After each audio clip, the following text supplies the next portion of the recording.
Hi hello வணக்கம் வந்துடும் நமஸ்தே நான் உங்கள் கிடி விலாக்ஸ். இன்றைக்கி நம்ம எங்கே வந்திருக்கோம்னு பார்த்தீங்கன்னா கரெக்டாக நம்ம தென்காசி மாவட்டம் ஆலங்குளத்துலேருந்து திருநெல்வேலி போகக்கூடிய ஹைவேக்கு மேலே இன்றைக்கி மட்டும் கிட்டத்தட்ட 1000 பனை விதைகளுக்கு மேலே நட போகிறாங்க. யாருன்னு பார்த்தீங்கன்னா நம்ம ஆலங்குளம். ஒரு பனை விதை மரமாக மாறுறதுக்கு கிட்டத்தட்ட 15 வருஷம் மேலே ஆகுது. அந்த சின்ன கன்று ஒரு மரமாகி அதிலேருந்து நம்ம நொங்கு வெட்டி சாப்பிட்ணுன்னா கிட்டத்தட்ட குறைஞ்சது 15 வருஷம் ஆகும்னு சொல்கிறாங்க. இப்போ நம்ம வைக்கிற இந்த பனை விதை பிற்காலத்தில் மக்களை காப்பாற்றுவாங்கன்னு நம்புகிறாங்க. சரி, இங்கே பணி செய்கிறதுல முக்கால்வாசி பேர் பார்த்தீங்கன்னா ஸ்கூல் பசங்க, அதுவும் சின்ன சின்ன பசங்களாக தான் இருக்காங்க. போட்டு மாட்டடி மரணடி அடிக்கிற வெயிலையும் இப்படி ஒரு பணி செய்கிறதுக்கு நிஜமாவே ஒரு பெரிய மனசு வேணும். எப்படின்னா இந்த மாதிரி நம்ம ஊர் சைடு இப்படி ஒரு பணி நடக்கிறது அவ்வளோ ஒரு பெருமையாக இருக்குது. அந்த ஒரு பெருமையில் நம்மளுக்கு ஒரு பங்கு இருக்குதுன்னு நினைக்கும் போது ரொம்பவே சந்தோஷமாக இருக்குது. என்ன படிக்க? 7th படிக்கிறியா? நீ என்ன படிக்க? 6th படிக்க, 7th படிக்க, 5th படிக்க. பரவாயில்லையடே. யார் கூப்பிட்டு வந்தவங்கள? உங்கள் அண்ணன் கூப்பிட்டு வந்தானே. உங்களுக்கு எந்த ஊர்? நல்லூரா? பாருங்களேன், நல்லூரை சார்ந்த பசங்க இப்படி ஒரு பணி செஞ்சுக்கிட்டு இருக்காங்க. அதுவும் வெறும் 6th 7th 5th படிக்கிற பசங்க. அண்ணாச்சி வணக்கம். வணக்கம். பனை விதைகளை இங்கே நடுறதுனால அதோட பயன்கள் என்னது கொஞ்சம் மக்களுக்கு சொல்லுங்களேன். அதாவது பனை ஒரு கற்பக விருட்சம். நம்மளுடைய தமிழ்நாட்டுடைய மாநில மரம். பனை மரத்தில் வேஸ்ட்டுங்கிற எந்த ஒரு பொருளுமே கிடையாது. அதோடைய நுனி இலையிலேருந்து அடி வேறு வரைக்கும் ஏதாவது ஒரு பயன்பாட்டு இருந்துகிட்டே தான் இருக்குது. இன்றைக்கி நமக்கு வரக்கூடிய பல நோய்களுக்கு விடை சொல்கிற அளவுக்குள்ள மருந்தும் அதாக தான் இன்றைக்கி இருக்குது. அந்த காலத்தில் வீடு கட்ட பயன்படுத்தினாங்க. இந்த காலத்தில் எல்லா விஷயத்துக்கும் உதாரணம் பார்த்திங்கன்னா பதினி நொங்கு எல்லாமே. ஒரு பழமொழி, ஒரு பனை கல்லை குடித்தா யானை பலன்னு சொல்லுவாங்க. அப்படிப்பட்ட ஒரு அருமையான ஒரு மரம் தான் பனை மரம். இந்த பனை மரத்தோட சிறப்பு திறமை என்னென்னு பார்த்தீங்கன்னா மண்ணரிப்பு தடுக்கும். அதனால தான் அந்த காலத்தில் குளத்துக்காட்டில் அதிகமாக வச்சுருக்காங்க. இந்த மண்ணரிப்பு தடுக்கக்கூடிய சக்தி பனை மரத்துக்கு ஒரு பகுதி உண்டு. இன்னொன்று பார்த்திங்கன்னா அந்த நிலத்தடி நீரை தக்க வைக்கிற தன்மையும் அந்த பனை மரத்துக்கு உண்டு. அப்போ நிலத்தடி நீரும் இருக்கும், அந்த கரையும் பலமாக இருக்கும். அப்படிங்கிறது மழை காலத்தில் அந்த நமக்கு வரக்கூடிய அந்த நீர் ஆதாரங்கள் ஏரி குளம் இந்த மாதிரி இடங்களில் நீரை தக்க வைக்கிறதுக்கு ஒரு நல்ல ஒரு இறைவன் கொடுத்த ஒரு வரம் தான் அந்த பனைமரம். அதை ஒரு சில நம்ம கிடைத்த நம்முடைய ஏரியாவில் பார்த்திங்கன்னா ஒரு தொழில் ரீதியாகவே பயன்படுத்தக்கூடிய சூழ்நிலை இருக்குது. இன்னொரு பக்கம் பார்த்திங்கன்னா அதை வியாபார ரீதியாக தொழிலுங்கிறது வேறு, வியாபார தொழில்னா குலத்தொழிலாக பண்ணக்கூடியவங்க இருக்காங்க. அதை வச்சு ரீசேல்ஸ் பண்ணக்கூடியவங்க இருக்காங்க. இன்றைக்கி பார்த்திங்கன்னா நம்முடைய தென்காசி மாவட்டத்திலிருந்து தான் ஹோல் தமிழ்நாடுக்குமே இங்கேருந்து பதினி நொங்கு எல்லாமே போகுது. அது உங்களுக்கு நல்லாவே தெரியும். கண்டிப்பாக. இப்போ நம்ம சிவகாசி சைடு நான் படிக்கேன். அப்போ நான் படிக்கும்போதே ஆனால் எந்த ஊர்லேருந்து வரீங்க? நான் சொரண்டை அப்படிம்பாரு, ஒருத்தர் சேர்ந்த மரம் அப்படிம்பாரு. அப்போ பயணி நொங்கு இது எல்லாமே வெளியூரில் சென்னை வரைக்குமே சேல்ஸ் பண்ணுறது யாருன்னு பார்த்தீங்கன்னா நம்ம தென்காசி மாவட்டத்தில் உள்ள மக்கள் மட்டும்தான். அது குறிப்பாக பார்த்தீங்கன்னா அந்த கடையாளட்டு ஒரு கிராமம் இருக்குது. ஆமாம், அந்த கிராமத்துலேருந்து வரக்கூடியவங்க பார்த்தீங்கன்னா நம்மளுடைய திருநெல்வேலி மாவட்டத்தில் இருக்கிற அந்த அவுட்லைன் ஃபுல்லாக அவங்க தான் அதிகமாக இருக்காங்க. நம்ம நோக்கம் என்னென்னா இந்த பனை ஏறுறவங்களுடைய எண்ணிக்கை குறைஞ்சிக்கிட்டு இருக்குது.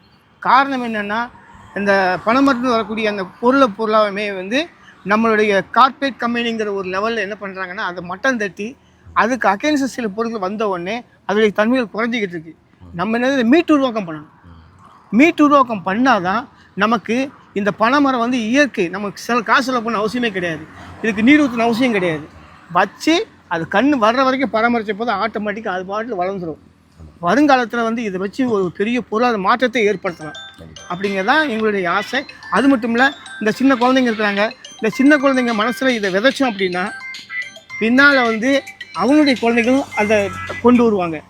வாழையடி வாழையாக தலைமுறையாக இந்த பனைமரத்தோடைய நன்மையை புரிஞ்சுக்குவாங்க. இது ஒரு பெரிய என்னை பொறுத்த சொல்லப்போனால் ஒரு இறைப்பணின்னு சொல்லுவேன். கண்டிப்பாக இது உழவாரப்பணி. கோயிலில் போய் நம்ம உழவாரப்பணி செய்கிறதுக்கு ஈடாக இந்த மரங்கள் நடுவது ஒரு இறைப்பணிக்கு சமம் அப்படின்னு என்ன. சரி சரி. ராஜாண்ணனை பற்றி நம்ம சொல்லணுங்கிறது அவசியம் இல்லை. ராஜாண்ணே, நம்ம பூ உலகை காப்பு மன்றம் எப்படி உருவாச்சு எல்லாத்தையும் மக்களுக்கு சொல்கிறீங்களா? 19 உருவான இந்த அமைப்பு முழுக்க இயற்கை வளை மீட்கக்கூடிய ஒரு குழுவாக தான் இருக்கணும் அப்படின்னு சொல்லியிருந்தாங்க. ஏமா நிறைய விஷயங்கள் பண்ணிகிட்டு இருந்தோம் அதுக்கு முன்னாடி. அதுக்கப்புறம் மரம் மட்டும் தான் நடணும், இயற்கைக்கு தேவையான என்னென்ன விஷயம், அதாவது பனைமரமாக இருக்கட்டும், ஆலமரமாக இருக்கட்டும், இதெல்லாம் மீட்கணும். ஏன்னா இது ஆதி தலைமுறையாக இருக்கக்கூடிய அந்த மரம்லாம் பார்த்துருப்பீங்க, அதெல்லாம் அழிஞ்சு வந்துட்டு இருக்கு. இன்றைக்கி அதெல்லாம் கொண்டு வரணும். இழுப்பை, மருத மரம் இந்த மாதிரிலாம் கொண்டு வரணும்னு சொல்லியிருந்தோம். ஆனால் எங்களால் முடிஞ்ச வரைக்கும் தினமும் ஒரு மரம் பண்ணிகிட்டு இருக்கோம். இப்போ வரைக்கும் சொல்லப்போனால் இந்த பனை விதையை எப்படி சொல்ல, இந்த வருஷம் 50,000 விதை வந்து நாங்கள் டார்கெட் பண்ணியிருந்தோம். 27,000 விதை இன்னைக்கு விதைச்சிருக்கோம். ஏன்னா இப்போ வரைக்கும் ஸ்டார்ட் நடந்துட்டு இருக்கு. ஏன்னா இது வந்து எண்டே கிடையாது அப்படிங்கிற மாதிரி இன்னைக்கு பண்ணிட்டு இருக்கோம். ஏன்னா இப்போ நெடுஞ்சாலைக்கு வந்திருக்கோம். காரணம் என்னன்னு கேட்டிங்கன்னா, பைபாஸில் இப்போ போட்டிருக்க மண்ணெல்லாம் அப்படியே சரிவு ஏற்பட்டு அது பாதையை பார்த்தீங்கன்னா, அந்த பைபாஸ் ரோடை பார்த்தீங்கன்னா அப்படியே விரிசல் ஏற்படுது. அந்த விரிசல் வரக்கூடாது அப்படின்னா பாதுகாப்பாக நம்ம வச்சுக்கணும் ஃபஸ்ட்டு. ஏன்னா அதில் ஆக்சிடென்ட் ஆகக்கூடாது. அது விஷயமா சைடில் வந்து என்ன பண்ணணும், பனை மரத்தை போட்டோம்னா அந்த மழை பெய்யும் போது நீர் வரும்போது மண் அரிப்பு ஏற்படாது அப்படிங்கிறனால பனை மரத்தை போட்டிருக்கோம். அதே மாதிரி பார்த்தீங்கன்னா குளத்தங்கரையிலையும் போட்டிருக்கோம். கிட்டத்தட்ட நம்மள்ட்டையும் பார்த்தீங்கன்னா கிட்டத்தட்ட ஒரு 6 குளம் இருக்குது. அது போக பார்த்தீங்கன்னா இன்னும் நிறைய குளங்களில் தென்காசி மாவட்டத்தை ஃபுல்லாக கூப்பிட்டுட்டே இருக்காங்க. நம்ம அந்த குளத்தில் போடணும், இந்த குளத்தில் போடணும், நம்ம ஆளுங்களும் பக்கத்தில் இருக்க நிறைய குளம் இருக்குது அங்கே போடணும் அப்படின்னாங்க. அதே மாதிரி விதை அப்படின்னு சொல்லி 2019-20-22 ஃபேஸ்புக்கில் ஒரு மெசேஜ் போட்டிருந்தேன். கிட்டத்தட்ட 10 பேர் மெசேஜ் பண்ணியிருந்தாங்க எனக்கு, பனை விதை எங்கள் தோட்டத்தில் எடுக்க வாங்க அப்படின்னாங்க. முக்கியமாக இப்போ சார் சொன்ன மாதிரி, அண்ணன் சொன்ன மாதிரி இப்போ கடையலுருட்டி, சொரண்டை இந்த ஏரியாவில் தான் நிறைய பேர் என்கிட்ட வந்து விதை இருக்குது, நீங்கள் வாங்க, என்கிட்ட ஒரு 500 விதை இருக்குது, 1000 விதை இருக்குது அப்படின்னாங்க. ஒருத்தங்க டாடா ஏசியில் கொண்டு வரேன் அப்படின்னாங்க. அந்த நேரத்தில் எங்களுக்கு இந்த மாதிரியான ஸ்ட்ரென்த் வந்து எதுவுமே இல்லை. ஆனால் சொல்லப்போனால் இது வருஷத்துக்கு எப்படி பார்த்தாலும் இந்த அமைப்போடைய 5 வருஷம் 6 வருஷம் ஆச்சு. இன்னைக்கு வருஷத்துக்கு ஒரு 5 பேர் இல்லை ஒரு 10 பேர் வந்து உருவாகிறாங்க. அது ஒரு பொறுப்பெடுத்து செய்கிறாங்க. கண்டிப்பாக அந்த பொறுப்பில் அவங்களும் இருக்கிறாங்க அப்படிங்கிறத சொல்கிறேன். ஏன்னா இதுதான் இந்த பூவுலகையோட நோக்கம். இயற்கை வளம் தான் முக்கியம். இதை வச்சு தான் நாங்கள் வந்து பண்ணி போயிட்டே இருக்கிறோம். என்ன காரணம் என்ன கேட்டிங்கன்னா, இன்னொரு 50 வருஷம் கழித்து பார்த்தீங்கன்னா பனைமரம் வந்து விவசாய நிலமாக மாறும், விவசாய மரமாக மாறும். ஏன்னு கேட்டிங்கன்னா, இன்றைக்கி வந்து நம்ம சாதாரண நட்டுட்டு போயிடும் அப்படிம்போம். 50 வருஷம் கழித்து அதில் கிடைக்கக்கூடிய நன்மைகள்லாம் தெரிஞ்சு அவங்க என்ன பண்ணுவாங்க, இதை தோட்டத்தில் மா, பலா, தென்னை இது மாதிரி போடுறதுக்கு பதிலாக நம்ம பனையை போடுவோம் அப்படிம்பாங்க. ஏன்னா பனையிலேருந்து கிடைக்கக்கூடிய அந்த பாசனம், அதாவது கிடைக்கக்கூடிய அந்த தின்பண்டங்களாக இருக்கட்டும், நமக்கு சத்தான உணவுகளாக இருக்கட்டும், எல்லாமே அதில் கிடைக்குது. அண்ணன் சொன்ன மாதிரி இப்போ பார்த்தீங்கன்னா, அந்த பனைமரம் அந்த காலத்தில் வீட்டுக்கு பயன்படுத்துகிறாங்க அப்படின்னு சொல்லி, இந்த காலத்தில் சென்டிங் வீடு வந்துருச்சு, இது வந்துருச்சு, இன்றைக்கி மறந்துட்டு அப்படிங்காங்க. அந்த ஓலையோட நிழலில் உட்காந்து பார்த்தீங்கன்னா தெரியும் அதோட நிழல் அருமை என்னன்ட்டு, அந்த குளுமை என்னன்னு தெரியும். அதுதான் உண்மை. சொல்லப்போனால் மக்கள் புரிஞ்சுக்கிடுவாங்க. அப்படிங்கிறனால இந்த விஷயத்த ஸ்ப்ரெட் பண்ணிகிட்டே இருக்கிறோம். வாரம் நான் போடுற பதிவு எல்லாமே இதுதான். ஏன்னா இன்னும் 50 வருஷத்துக்கு அப்புறம் விவசாய மரமாக மாறுது அப்படின்னா அது பனை மரம் ஒன்று தான் அப்படின்னு சொல்லுவேன். ஏன்னு கேட்டிங்கன்னா, மரம் கூட அழிஞ்சு போவோம், பனை என்றைக்குமே சாகாது. அது எரிச்சாலும் சாகாது, அதை என்ன தான் புதைச்சி வச்சாலும் சரி சாகாது. இன்றைக்கி முளைக்கல அப்படின்னு நினச்சி நம்ம வந்து வருத்தப்பட தேவையே கிடையாது. ஏன்னு கேட்டிங்கன்னா 5 வருஷம் கழிச்சு வரும். கண்டிப்பாக 2023 தொட்டியாங்குற குளத்து கரையில் போட்டிருந்தோம். இன்றைக்கெல்லாம் விருச்சிகமாக இருக்குது. அது ஒரு சின்ன காணொலியை உங்களுக்கு நான் காமிக்கிறேன். ஏன்னா இன்றைக்கி அது நல்லா தரத்துக்கு வளர்ந்துருச்சு. அதே மாதிரி 2018 இளவன 2018-19 டைமில் நம்ம வந்து கால்வாய் கரையில் போட்டிருந்தோம். கிட்டத்தட்ட அது பார்த்திங்கன்னா ஒரு 10 வார பணி, 10 வாரமாக பணி பண்ணிகிட்டு இருந்தோம். அது 10 வாரம் பண்ணிகிட்டு இருக்கும்போது இன்றைக்கி அதோடைய வெளிச்சம் தெரியுது, சின்னதாக முளைச்சி வருது. அதுதான் அந்த பனையோடையது. 10 வருஷம் ஆனாலும் 10 வருஷத்துக்கு அப்புறமா அந்த விதை வந்து முளைச்சி மேலே வரும் அப்படிங்கிற சொல்கிறேன். திரும்ப சொல்கிறேன், இன்னொரு 50 வருஷம் கழிச்சு விவசாய மரமாக மாறக்கூடியது பனை மரம் மட்டும்தான் அப்படிங்கிற சொல்கிறேன். நன்றி, வணக்கம். இசைக்கராஜன் ப்ரோ, இந்த பூ உலகை காப்போம்ங்கிற மன்றத்தில் நீங்கள் எப்படி நினைச்சிங்க? என்னோடய 12th வந்து 12th ஸ்டார்டிங் பண்ண எங்கள் வீட்டு பக்கத்தில் மரம் நட்டுருந்தாங்க. ஜஸ்ட்டு நான் வந்து அங்கே லேண்ட் இருந்துச்சுல, தம்பி வாங்க சும்மா மரம் வைங்க அப்படின்னு சொன்னாங்க. அப்போது ஸ்டார்ட் பண்ண ஜேர்னி தான் இது. அந்த ஜேர்னிலேருந்து கண்டினியூஸாக வந்து இன்ன வரைக்கும் பயணிச்சிட்ருக்கேன். இப்போ வந்து காலேஜ் ஃபைனல் இயர் படிச்சுட்ருக்கேன், இன்ஜினியரிங் ஃபைனல் இயர் படிச்சுட்ருக்கேன். இவங்களாம் என்னோடய ஃப்ரெண்ட்ஸ் தான். சரி சரி. இவங்களாம் நான் தான் இன்ட்ரடியூஸ் பண்ணேன். இந்த அடுத்தடுத்த தலைமுறையில் வந்து உருவாக்கிட்டு இருக்கோம். சரி சரி. இப்போ எங்களுக்கான பணி சுமைகள் வந்து ரொம்ப நிறையா இருக்கனால எங்களோட ஈடுபாடு வந்து நிறையா இல்லை. அடுத்து வந்து நாங்கள் வந்து டெய்லி ஒரு மரம் நட்டுட்ருக்கோம் ஆலங்குளத்தில். 2022 வந்து ஆரம்பித்தாங்க அதை. நான் வந்து அதை ஒரு 100 மரம் இருக்கும் சொல்லி ஜாயின் பண்ணேன். இப்போ அது வந்து 910 மரமாக அன்றைக்கி வந்து தினந்தோறும் ஒரு மரக்கன்று பண்ணிகிட்டு இருக்கோம். சரி சரி. இந்த மரத்தில் வந்து எப்படி பண்ணுவோன்னா, டெய்லி நாங்கள் ஈவினிங் போயிட்டு காலேஜ் வந்துட்டு ஒரு 6 மணிக்கு வருவோம். நான் வந்து திருநெல்வேலியில் படிச்சுட்டு இருக்கனால ட்ராவலிங் வந்து 5 மணி தான் அங்கே வருவேன். ஆளுவோம் வந்துட்டு 1 மணி நேரத்தில் ஃப்ரீ ஆகிட்டு நாங்கள் வந்து டெய்லி ஒரு மரம் வந்து பண்ணிகிட்ருக்கோம். இப்போ வந்து நான் ஒரு நாள் பண்ணோம்னா, நான் ஒரு வாரம் பண்ணோம்னா, அடுத்த மதுசூதன் ஒரு வாரம் பண்ணுவான், மயில்ராஜ் ஒரு வாரம் பண்ணுவான், வெங்கடேஷ் ஒரு வாரம் பண்ணுவான். இதே மாதிரி நாங்கள் வந்து ஸ்ப்ரெட் பண்ணி பண்ணுறதுனால டைம் வந்து எங்களுக்கு சேவ் ஆகும். இப்போ எனக்கு ஒரு வாரம் வேலை இருக்கும், அவனுக்கு ஒரு வேலை இருக்கும். நாங்கள் வந்து கம்பைன் ஆடி பண்ணதுனால எல்லாத்துக்கும் வந்து ப்ரெஷர் இருக்காது. அதேமாதிரி எங்கள் டீமில் வந்து எல்லாத்துக்குமே தனித்தனி லீடர்ஷிப் கொடுத்துருப்பாங்க. இப்போ டிடிபி வந்து நான் பண்ணுறேன்னா அடுத்த மாதிரி அதே மாதிரி நிறைய டாபிக் இருக்குது. ஆலமர பாதுகாப்பு இருக்குது, அடுத்த வந்து பனைமரம் பாதுகாப்பு இருக்குது, பராமரிப்பு இருக்குது. நாங்கள் வந்து மரம் நட மட்டும் செய்யலை. இப்போது அந்த வாரம் ஃபுல்லாக மரம் நடுறோன்னா ஞாயிற்றுக்கிழமை அதை பராமரிப்போம். எப்படின்னா டெய்லி ஒரு மரம் வைக்கிறத ஞாயிற்றுக்கிழமை போய் தண்ணி ஊற்றி அதை சுற்றி வந்திருக்க புல்லெல்லாம் பராமரிப்போம். அடுத்த மாதத்தில் ஒரு பராமரிப்பு போடுவோம். இந்த மாதிரி பராமரிப்பும் வந்து பண்ணிட்டு இருக்கோம். மரம் நடுறது வந்து யாருனாலும் நடலாம். அந்த பராமரிப்பு பணி வந்து ரொம்ப முக்கியமான ஒன்று. இன்ன வரைக்கும் நாங்கள் ஆலங்குளத்தில் நட்ட எல்லாத்தையுமே ஒரு 90 விழுக்காடு வந்து நாங்கள் வந்து நல்லா பாதுகாத்துருக்கோம். பாதுகாத்து எல்லாமே நல்லா வளர்ந்துருக்கு. ஆலங்குளம் பூவிலை காப்பு மன்றத்தின் மூலமாக நாங்கள் செயல்பட்டு கொண்டு இருக்கிறோம். கடந்த 3 ஆண்டுகளாக நாங்கள் இதை பயணித்து கொண்டு இருக்கிறோம். என்னுடைய பணி வந்து ஆலமர பராமரிப்பு பணியில் நாங்கள் இருந்துக்கிட்டு இருக்கோம். அப்போ அந்த மழை நேரங்களில் ஆலமர குச்சிகளை நட்டு நாங்கள் பராமரித்துக்கிட்டு இருக்கோம். இந்த 3 ஆண்டுகளிலும் ஒவ்வொருத்தரும் ஒவ்வொரு மரக்கன்று வைக்கிறதிலும் நாங்கள் பயணித்து கொண்டு இருக்கிறோம். அதனால் எங்களது பணி வந்து நம்ம இப்போ என்ன சொல்லணும்னா, தெரிஞ்சும் தெரியாமலும் அறிந்தும் அறியாமலும் நம்ம நிறைய மரங்களை வெட்டி விட்டோம். இப்போ இதனுடைய பலன் என்ன அப்படின்னா, இப்போ சாதாரண நம்ம வயக்காடுகள் நடந்து போனால் நம்ம காலை தாண்டி விட்டிகள்லாம் பறக்கும். அந்த விட்டி இனங்கள்லாம் இப்போ இல்லை. அந்த விட்டி இனத்தை பிடிக்கிறதுக்கு மைனா வரும். அந்த மைனா இனமும் இப்போ அரியுது. அதே மாதிரி கிளியும் ரொம்ப அரியுது. அதே போல் இப்படி ஒவ்வொரு இனங்களும் நம்ம நம்மளால் தான் அழிக்கப்பட்ட 6 அறிவு படைத்த மனிதர்கள் தான் இந்த ஓரிரு உயிரினங்களை நம்ம அழித்து கொண்டு இருக்கிறோம். அதனால் அந்த மாதிரி இல்லாமல் நம்ம இதை மாதிரி என்ன செய்யணும்னா, எல்லோரும் ஒவ்வொரு மரக்கன்று வைத்து பராமரித்து இந்த உயிரினங்களை நம்ம என்ன செய்யணும், எவ்வளோ அளவுக்கு காப்பாற்ற முடியுமோ அந்த அளவுக்கு நம்ம என்ன செய்யணும், காப்பாற்ற வேண்டும் என்று இந்த மன்றத்தின் மூலமாக நாங்கள் உங்களுக்கு எடுத்துரைக்கிறோம். என்னோட பேர் சித்ரா. பூவுலகை காப்போம் மன்றத்தில் மகளிர் அணியில் இருக்கிறேன். எங்களுக்கு இந்த வாய்ப்பை வந்து தம்பி ராஜா சொல்லும்போது ரொம்ப சந்தோஷமாக இருந்தது. ஏன்னா பெண்கள் வந்து இப்போ எல்லா துறையிலையுமே இருக்காங்க. ஸோ இந்த மரம் வைக்கிறது, பராமரிக்கிறது இதில் வந்து ஆண்கள் மட்டும் இல்லைக்கா, கண்டிப்பாக பெண்களோட முயற்சியும் வேணும் அப்படின்னு சொல்லி தம்பி கேட்டாங்க. தம்பி வந்து ரொம்ப எளிமையாக இருப்பாங்க. அவங்களோட அறிமுகம் கிடைச்சதே எனக்கு ஒரு பெரிய விஷயம், ஒரு இதாக நினைக்கிறேன். இப்போ பெண்கள் அணியிலையுமே பார்த்திங்கன்னா இப்போ 10-15 பேருக்கு மேலே நாங்கள் இதில் பயணிச்சிட்ருக்கோம். தம்பி சொல்கிற எல்லாத்தையுமே கேட்டு நிறைய மரங்கள் இப்போ வச்சுருக்கோம். பொதுவாக இளங்கானே சொன்ன மாதிரி நம்மளால் முடிந்த விதமாக இந்த சமுதாயத்துக்கு ஏதாவது ஒரு நன்மை செஞ்சுட்டு போனோம்.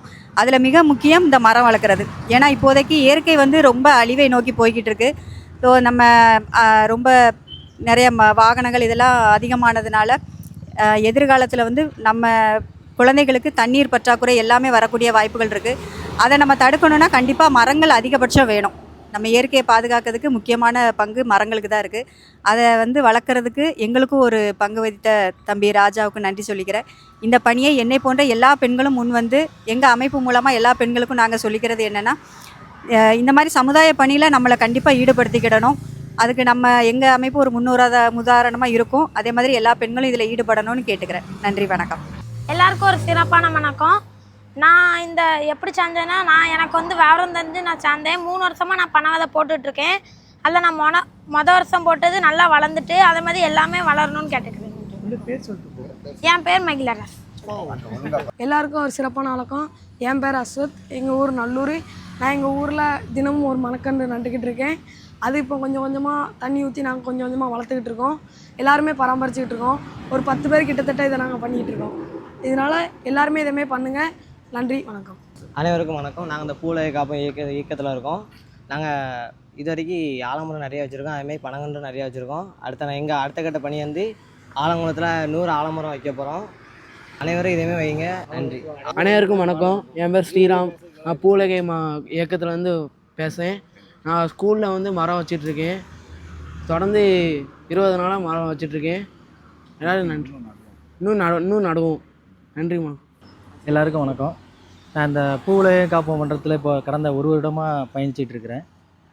இதனோட சிறப்பு ரொம்ப எனக்கு பிடிச்சிருந்தது. அதாவது மரம் தான், இயற்கை தான். இப்போ நாம் வந்து எந்தளவு காட்டெல்லாம் அழித்து இந்தளவு இப்போ இந்த ஹைவேயில் பார்த்திங்கன்னா 2 பக்கமும் மரங்களாக தான் இருந்துச்சு. இப்போ பார்த்திங்கன்னா எதுவுமே இல்லை. அந்த மரத்தை இப்போ நாங்கள் திரும்ப உருவாக்குறோம். இது எங்களுக்கு வந்து ஒரு பனைமரத்தை விதைக்கிறது தான் மிகப்பெரியது. இது வந்து எப்படி சொல்கிறேன்னா, 1000 ஆண்டுகள்னாலும் அந்த பனைமரம் நிற்கும். இதனால் நிறைய பூமிக்கு வந்து நன்மைகள் இருக்குது. இதே மாதிரி எல்லாருமே இந்த மாதிரி மரங்களை நட்டு நம்ம இயற்கையை காப்பாற்றணும், இயற்கையை மீட்டெடுக்கணும். இன்னும் கொஞ்ச நாள் போயிடுச்சுன்னா டெல்லியில் இப்போ எப்படி காற்று மாசுபட்டுருக்கோ அதே மாதிரி இங்கேயும் காற்று மாசுபடும். அந்த மாசுபடுதலை தடுக்கணும்னா நம்ம கண்டிப்பாக மரங்கள் வச்சு தான் ஆகணும். இந்த மரத்தை அதிகமாக வைக்க தான் அந்த காற்றோட மாசு வந்து குறையும். இல்லைன்னா நாமளும் அடுத்த ஒரு ஜென்மத்தில் என்ன ஆகும், அடுத்த ஒரு காலகட்டத்தில் நம்மளோட சந்ததிகள் என்ன ஆகும்னா காற்றை காசு கொடுத்து வாங்கக்கூடிய சூழ்நிலை வந்துடும். அதுக்கு நம்ம சந்ததிகளுக்கு வந்து இடம் கொடுக்கக்கூடாது. நாம தான் அதை வந்து ஒரு முன்னோடியாக இருந்து இந்த மரங்கள்லாம் நட்டு நம்ம சந்ததிக்கும் சொல்லிக் கொடுக்கணும். நன்றி, வணக்கம். அனைவருக்கும் ஒரு சிறப்பான வணக்கம். என் பேர் மதுசூதன். பூவுலகை காப்போம் மன்றத்தில் கடந்த 4 வருஷமாக பயணிச்சுட்டு வரேன். 4 வருஷமும் பார்த்தீங்கன்னா சிற்றூர்களுக்கு தண்ணி ஊற்றுறது தான். அந்த மரத்தில் ஒரு கேனை வச்சுனாலும் நம்ம தண்ணி ஊற்றி 4 வருஷமாக பண்ணிகிட்டு இருக்கோம். அந்த சிட்டுக்குருவிலாம் தண்ணி குடிக்கி அதெல்லாம் ஃபோட்டோஸ் இருக்குது, காமிக்க முடியல, பட்டு ஃபோட்டோ வரும், பார்த்துக்கோங்க. அனைவருக்கும் ஒரு சிறப்பான வணக்கம். பூ உலகை காப்போம் சுற்றுச்சூழல் பாதுகாப்பு இயக்கம் தென்காசி மாவட்டம் ஆலங்குளம். ஆலங்குளத்தில் இப்போ நடக்கக்கூடிய இந்த பணி என்ன அப்படின்னா 5ஆம் கட்ட பணி, பனை விதை நடக்கூடிய இந்த பணி. இன்னைக்கு 1000 விதைகளை வந்து விதைச்சிருக்கோம். கிட்டத்தட்ட 26,000 பனை விதை வந்து இந்த ஆண்டு விதைச்சிருக்கோம். 2025 26,000 பனை விதை. இதோடு சேர்த்து இந்த 1000தோடு சேர்த்து 27,000 பனை விதை வந்து விதைச்சிருக்கோம்.